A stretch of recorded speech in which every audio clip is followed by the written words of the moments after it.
Welcome to Sportingbet, where we're back on the road to Cheltenham, and the anti-post market is about to kick off.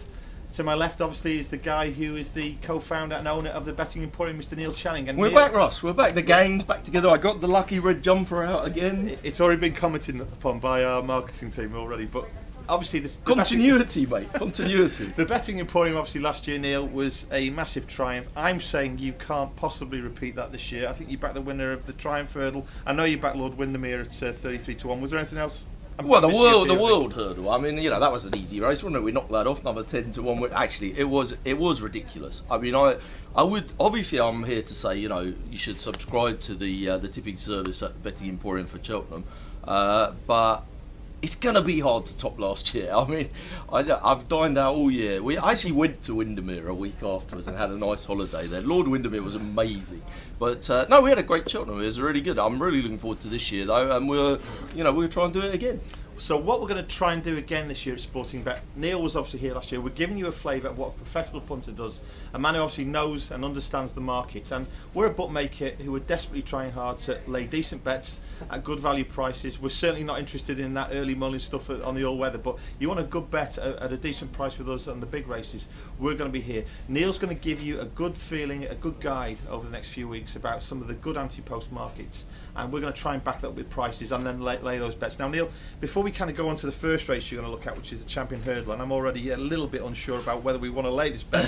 It looks quite good, but just give us an idea of why we should be looking at anti-post and what the value is going to be for the punter. Well, I think actually, you know, you read a lot in the papers these days about, oh, the anti-post market's dead, there's so much value on the day, these bookmakers giving off tasty offers in the morning. There's still, to me, people often look at it in the wrong way. They're looking at the trials and they're imagining what they just saw in the trials is immediately going to be replicated. Don't forget, a lot of these trials are soft, heavy ground throughout the winter, slogging around, and some, you know, like we had a Champion Hurdle trial at Haydock. Can you imagine two tracks more different between Haydock on soft ground to Cheltenham on, you know, nice fast ground, uphill and down dale in March? We had a trials day at Cheltenham the other day. I could have run faster than some of the horses in the first 2 furlongs of those races. They went a crawl in most of them, and these races in March are going to be 100 miles an hour. So that's one thing I would say is when you're looking at the races, try and be putting into your mind the vision of how the race is going to look like in March, not what it looks like in the trials. The second thing I'm looking for is betting shape in the races. You know, things like the handicaps and stuff. Obviously, we don't even know the weights for a lot of those races, so I'm not even thinking about those things right now, not in any shape or form. I'm thinking about the conditions races. I'm thinking about the championship races. And one that immediately stands out is an opportunity to take on a short price favourite, and that's the Champion Hurdle.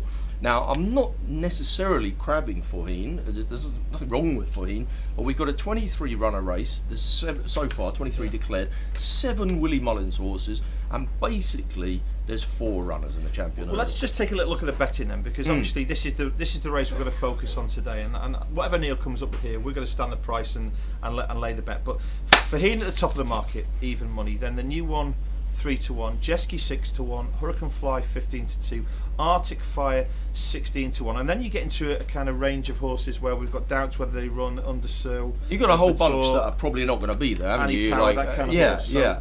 So so you're looking at that race now. We've got, I think, 23 horses at the moment priced up.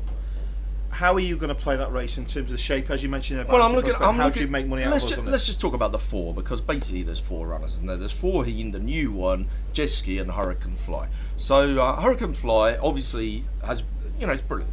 It warms the cockles, doesn't it? I mean, what a fantastic horse.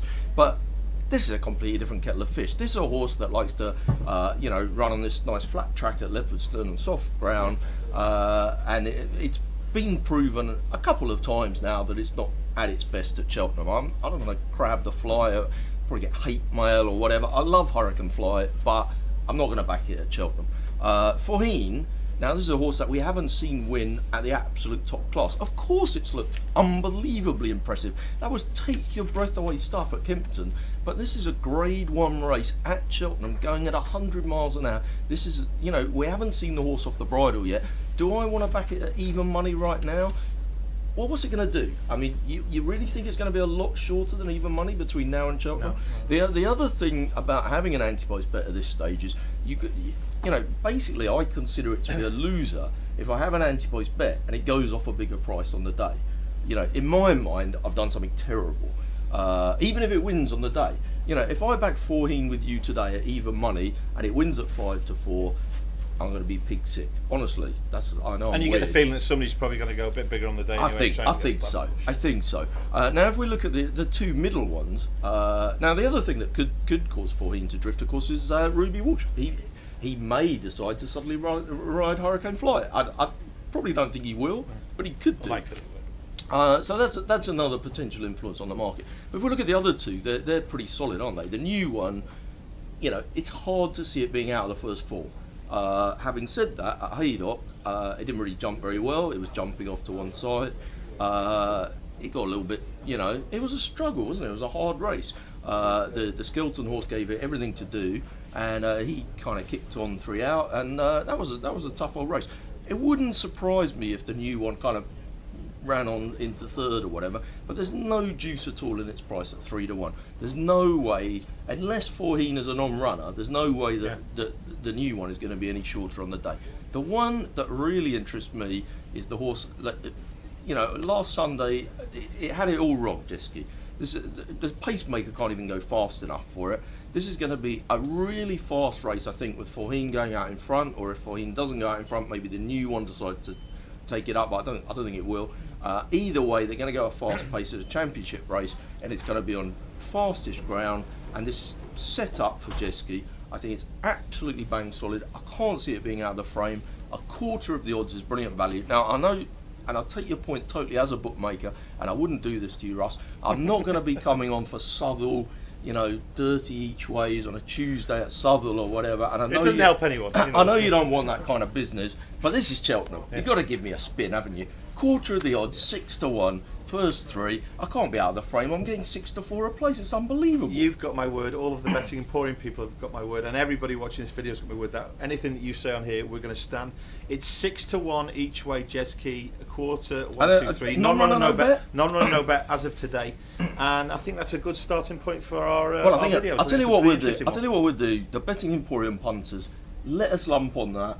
We'll have a few bets on some of the other races with you. We'll give you a spin. I'll back you up on that, okay? As long as you promise me they'll do some of that as well. Great start to our series of videos here for Cheltenham. Neil's going to be back again. Obviously, if you want to follow all of his action, he had a fabulous Cheltenham last year. We were very modest about it, but they really did do incredibly well, the Betting Emporium. We're trying to give you a bit of a different flavour here at Sportingbet and give you some information here that a professional punter will do. But for the time being, it's Jeski, 6-1 each way, quarter, 1, 2, 3, and it's non-run, no bet. So we'll be back with Neil soon. Neil, thanks for that today. We'll definitely be back soon. And we'll look at the next race as part of Neil's plan in the coming weeks.